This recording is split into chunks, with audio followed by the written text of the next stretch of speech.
पश्चिम बंगाल में सत्ता परिवर्तन क्या हुआ, मानव व्यवस्था की पूरी तस्वीर बदल गई। कल तक जो लोग खुद को कानून से ऊपर समझते थे, आज वो कानून के घेरे में हैं। कोलकाता म्युनिसिपल कॉर्पोरेशन ने टीएमसी सांसद अभिषेक बनर्जी की एक दो नहीं बल्कि 17 संपत्तियों को लेकर कड़ा नोटिस थमा दिया। शुभेंदु सरकार का एक ही मंत्र है, न भ्रष्टाचार सहेंगे और न भ्रष्टाचारियों को छोड़ेंगे। हर गुजरते दिन के साथ नई सरकार बड़े और कड़े फैसले ले रही है। बंगाल को कटबनी और सिंडिकेट राज से मुक्त कराने के लिए चौतरफा एक्शन जारी है। सरकारी जमीनों पर हुए अवैध कब्जों पर बुलडोजर चल रहे हैं, तो वहीं सालों से दबी फाइलों को खोलकर भ्रष्ट अफसरों और नेताओं पर गाज गिराई जा रही है। शुभेंदु सरकार के इसी नो टॉलरेंस नीति का अगला निशाना बन रहे हैं टीएमसी सांसद अभिषेक बनर्जी। कोलकाता म्युनिसिपल कॉर्पोरेशन के बिल्डिंग विभाग ने अभिषेक बनर्जी को एक बड़ा झटका देते हुए उनकी 17 संपत्तियों को लेकर नोटिस जारी कर दिया है।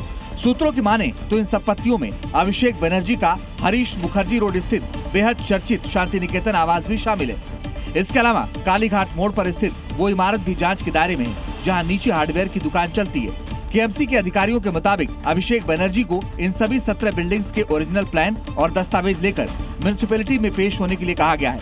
कल तक जो नेता सत्ता के रसूख में थे, आज वो अदालतों और निगम के चक्कर काटने को मजबूर हैं। अब देखना होगा कि केएमसी की जांच और हाईकोर्ट की चौखट से अभिषेक बनर्जी को राहत मिलती है या शुभेंदु सरकार का ये प्रहार विरोधियों को पूरी तरह पस्त कर देगा। ब्यूरो रिपोर्ट, जी मीडिया।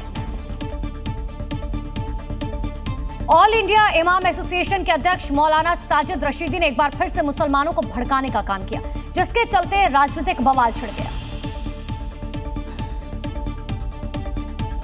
और मौलाना रशीदी के इसी बयान पर बवाल खड़ा हो गया।